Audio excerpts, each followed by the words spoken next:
Hello everyone, welcome to my YouTube channel. Myself Roshni. आज हम लोग पढ़ेंगे शलाक के तंत्र यानी कि ईएनटी का जो टॉपिक है, सर्वगत रोग। तो ईएनटी में जो ऑप्थेल्मोलॉजिक है हमारा शलाक्य में, तो ऑप्थेल्मोलॉजी के अंदर आता है हमारा सर्वगत रोग। ये नेत्र में होने वाले रोग हैं। जैसे नेत्र रोग में संधिगत रोग, शुक्लगत रोग, कृष्णगत रोग, दृष्टिगत रोग और सर्वगत रोग है। तो उसी में एक सर्वगत रोग आता है। सर्वगत रोग के बारे में हम पढ़ेंगे। तो सर्वगत रोग की जो संख्या होती है ना, वो 17 होती है। आचार्य सुश्रुत ने सर्वगत रोगों की संख्या 17 बताइए। और इसका जो रेफरेंस है, सुश्रुत के उत्तर तंत्र के 10वें नंबर अध्याय में सर्वगत रोग का वर्णन किया गया है। ऐसा देखते हैं कि सुश्रुत का जो उत्तर तंत्र है ना, वो ईएनटी के लिए मतलब विशेषकर ईएनटी की उस सुश्रुत के उत्तर तंत्र में बताया गया है, जिसमें से स्टार्टिंग के 26 चैप्टर तक लगभग ईएनटी के बारे में बताया गया है। यानी कि नेत्र रोग और फिर नासा रोग, कर्ण रोग, प्रतिक्षाय, शिरो रोग, ये सब के बारे में वर्णन किया गया है। तो हमारे सर्वगत रोग है ना, वो अध्याय नंबर 10 में इसका सर्वगत रोगों का वर्णन किया गया है। ये नेत्र रोग में आता है। तो उसके बाद सर्वगत रोग की संख्या यहाँ पे बताया गया कि सर्वगत रोग जो होता है ना, उसकी संख्या 17 होती है। ठीक है। और सर्वगत रोगों की संख्या में 17 कौन कौन से होते हैं, तो उसके नाम यहाँ पे दिए गए हैं कि सर्वगत रोग की संख्या में जैसे 4 अभिस्यंत होता है। अभिस्यंत जो होता है ना, उसकी संख्या 4 है। उसके बाद अधिमंत है, अशोफ, सशोफ, अशोफ, वातप्रया और तादिमंत, शुष्क, अक्षिपाक, अनंतोवात, अम्लधूषित, सिरोपात और सिराहर्ष। ये हमारा सर्वगत रोगों की संख्या बताइए। सिरोपात और सिराहर्ष के बारे में वाग्भट ने सर्वगत रोग के अंतर्गत नहीं डाला है, उन्होंने शुक्लगत रोग के अंतर्गत बताया है। देखिए, आचार्य सुश्रुत का हम पढ़ रहे हैं, तो सिरोत्पात और सिराहर्ष दोनों ही सर्वगत रोग के अंदर आता है। वो अभिशंत, यहाँ हम लोग पढ़ेंगे अभिशंत रोग के बारे में, जो 4 प्रकार के बताया गया है। तो अभिशंत रोग जो होता है, उसका क्या निदान होता है। तो अभिशंत रोग का निदान ऐसा आचार्यों का कहना है। देखिए, इसके परिचय में देखेंगे अगर, सबसे पहले परिचय देखेंगे कि प्रायः अभिष्यंत रोग सभी रोगों का कारण होता है। अभिष्यंत रोग जो होता है ना, वही सभी रोगों का कारण होता है। यहाँ पे दिया ही है कि प्रायः अभिष्यंत रोग सभी रोगों का कारण होता है, इसलिए बुद्धिमान वैद्य को सर्वप्रथम अभिष्यंत रोग की चिकित्सा ही करनी चाहिए। ठीक है। अब इसका निदान क्या होता है अभिष्यंत रोग का। तो अभिष्यंत रोग का निदान हम देखेंगे कि निकट संपर्क में रहना, ये एक प्रकार का कॉन्टेजियस डिजीज होता है। अभिष्यंत रोग को पता है मॉडर्न में कोरिलेट किया जाता है हमारा, एक से मॉडर्न के अकॉर्डिंग कंजक्टिवाइटिस से कोरिलेट करते हैं। कंजक्टिवाइटिस क्या होता है, कंजक्टिवाइटिस में मतलब कंटेजियस डिजीज़ होता है ना, वो एक दूसरे से फैलता है, इन्फेक्शियस डिजीज़ होता है। तो इसलिए हम लोग अभिष्यंत रोग के निदान में भी देखेंगे कि ये निकट संपर्क में रहने से, शरीर को छूने से, यानी कि जिसको अभिष्यंत रोग पहले से हुआ है उसको हम छुएंगे तो फिर दूसरे मतलब जो स्वस्थ पेशेंट है, जो हेल्थी पेशेंट है, उसको भी हो जाता है श्वास के वजह से। मैं जैसे कोई श्वास का ले रहा है तो उससे भी हो जाता है। साथ में भोजन करने से, साथ में सोने से, वस्त्र लेप आदि का साझा करने से, यानी कि शेयरिंग करने से भी होता है। ठीक है। अब अभिष्यंत रोगों की संख्या हम देखेंगे। अभिष्यंत रोगों की क्या संख्या होती है। तो अभिष्यंत रोग के 4 भेद होते हैं। 4 भेद में क्या है कि वातज होता है, पित्तज होता है, कफज होता है और रक्तज होता है।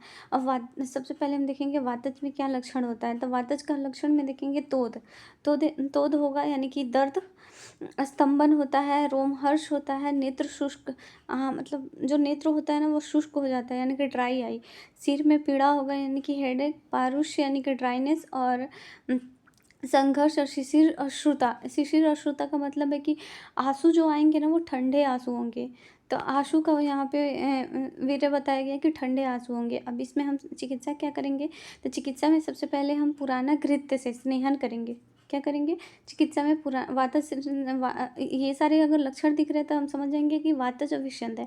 और अगर वातज अभिष्यंत है तो इसका चिकित्सा में स्नेहन करेंगे, स्वेदन करेंगे और रक्त मोक्षण करेंगे। स्नेहन के लिए हम पुराना घृत का प्रयोग करते हैं। ठीक है।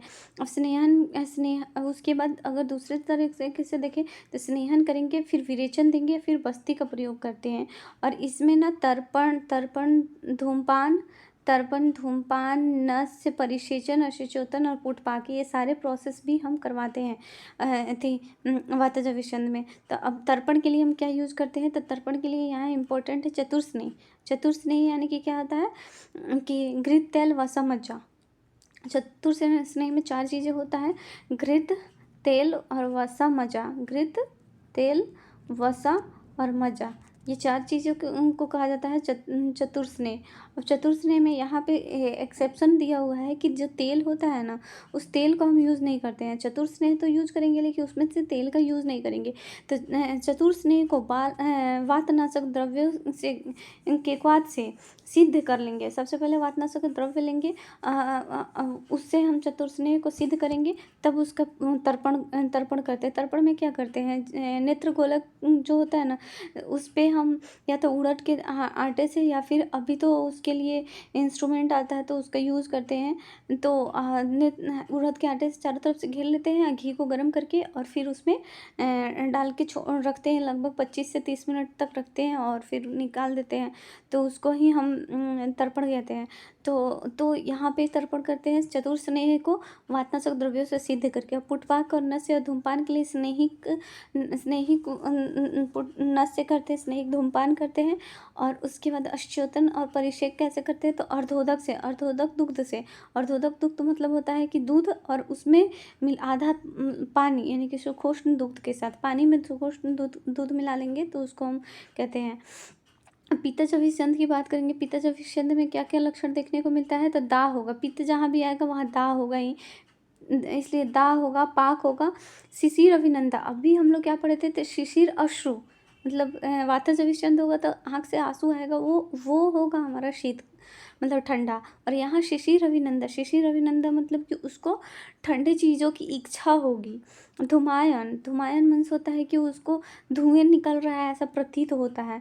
पित्तक नेत्रता, यानी कि उसका नेत्र होता है वो पित्त वर्ण का होने लगता है। और उष्ण अश्रुता, वहाँ पे अश्रुता क्या था, शिशिर, यहाँ पे उष्ण अश्रुता, यानी कि इसमें पित्तज विषंद जिसको हुआ रहेगा, आँख से मतलब गरम गरम आंसू आएंगे। अब इसमें हम चिकित्सा क्या करते हैं, तो चिकित्सा में देखेंगे हम रक्त विस्त्रावण, रक्त विस्त्रावण विरेचन करेंगे। रक्त विस्त्रावण के बाद विरेचन करेंगे। रक्त विस्त्रावण मतलब होता है कि रक्त को बाहर निकालना। और उसके बाद सेक, आलेप, नस्य, अंजन और पैथिक विसर्प की भांति चिकित्सा करेंगे। मतलब सेक करेंगे, आलेप करेंगे, नस्य करेंगे, अंजन करेंगे, या फिर पैथिक विसर्प में जो भी चिकित्सा करते हैं वो सभी चिकित्सा यहाँ पे प्रयोग कर सकते हैं। उसके बाद शाली चावल, पाषाण भेदी, दारू हरिद्रा, शाली चावल, पाषाण भेदी, दारू हरिद्रा, इलायची, लोध्र, शर्करा, मधु, चंदन, स्त्री क्षीर आदि औषधियों को प्रतिसंस्कृत कर घी का तर्पण या फिर सेक तथा नस्य का प्रयोग करेंगे। मतलब सेक, नस्य, इसको ऐसे याद कर सकते हैं, सेक करना है या नस्य करना है या फिर तर्पण करना है। किस चीज़ से करना है, तो शाली चावल ले लेंगे, पाषाण भेदी, दारू हरिद्रा, मधु, स्त्री क्षीर, चंदन, किसी भी ठंडे चीज़ों का यूज कर सकते हैं।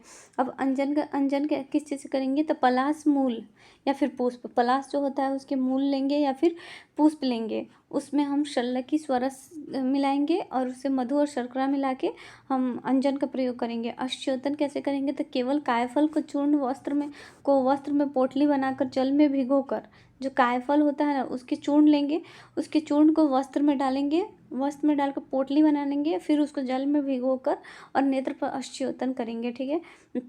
अब कफज विषंद में क्या करते हैं, तो कफज विषंद में उष्ण अभिनंदा, इसका लक्षण क्या होता है, उष्ण अभिनंदा मतलब कि उसको गर्म चीज़ें खाने की इच्छा होगी। और पेशेंट को क्या गुरुता फील होगा, यानी कि भारीपन फील होगा। अक्षिशोफ, आँखों में चारों तरफ सूजन दिखाई देगा। कंडू, यानी कि जो सूजन के साथ साथ उसको आँखों में खुजली भी होगा। और नेत्र से मल लिप्त रहता है, यानी कि नाक, जो नेत्र होता है, आँख होता है ना, उसमें मल निकलता है, वाइट कलर का जो पस होता है उस टाइप का मल निकलता है। और कंडू भी होगा। उसके बाद से हम इस शीत में स्पर्श प्रतीत होगा, स्पर्श में शीत प्रतीत होगा। अगर छुएंगे तो वहाँ पे ठंडा सब फील होगा और बार बार पिछला स्त्राव, और उसमें से क्या होगा, मतलब चिपचिपा सा स्त्राव होने लगेगा। ठीक है। अब इसका चिकित्सा कैसे करेंगे, तो सीरा मोक्षण मीन्स ब्लड निकालेंगे सिराओं से। उसके बाद स्वेदन करेंगे, स्वेदन करेंगे। स्वेदन भी हमेशा से नेत्र में मृदु स्वेदन ही करते हैं, तो इसलिए स्वेदन करेंगे। और पीड़न नस्य देंगे, अंजन करेंगे, धूमपान, सेक, प्रलेप, कवल या फिर वृक्ष औषधियों से बने क्वाथ का औषचेतन करेंगे। यहाँ पे क्या करेंगे, औषचेतन कैसे करेंगे, तो यहाँ पे औषचेतन करने के लिए वृक्ष औषधियों के क्वाथ से बने से औषचेतन करेंगे।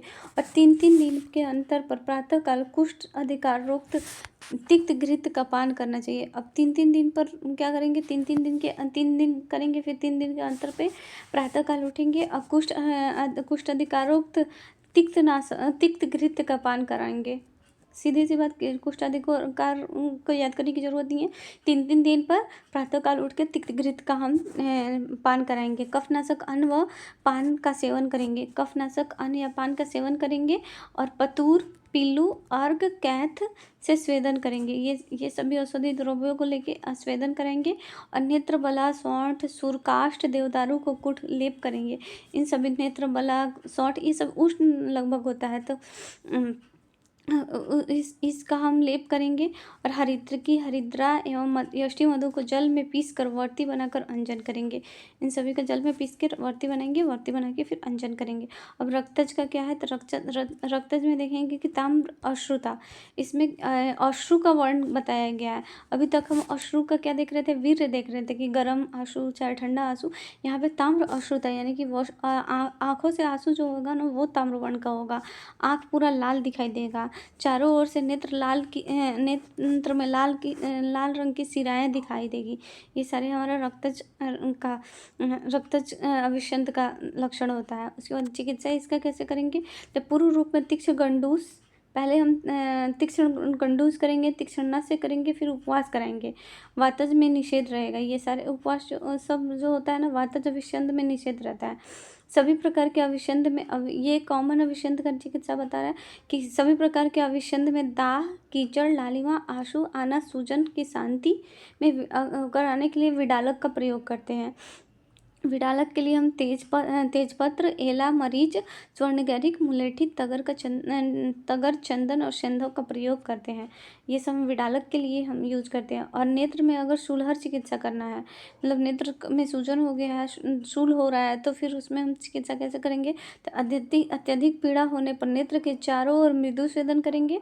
और मृदु स्वेदन करने के बाद जलौका द्वारा अशुद्ध रक्त निर्हरण करेंगे। यानी कि पहले शूल हो रहा है नेत्र के चारों ओर, तो पहले मृदु स्वेदन कर लेंगे। मृदु स्वेदन के बाद जलौका से हम रक्त का शोधन करेंगे। और घृत का अति मात्रा में पान कराएंगे। अगर अति मात्रा में घृत का पान कराएंगे तो उसे भी हमारा शूल का शमन हो जाएगा। और पित्तज अभिषंध के समान ही चिकित्सा करेंगे। ठीक है, ये रहा हमारा अभिषंध रोग। अब नेक्स्ट पढ़ेंगे हम हमारा जो है कंजक्टिवाइटिस, इसका मॉडर्न पोर्शन। तब तक के लिए बाय बाय, मिलेंगे नेक्स्ट वीडियो में।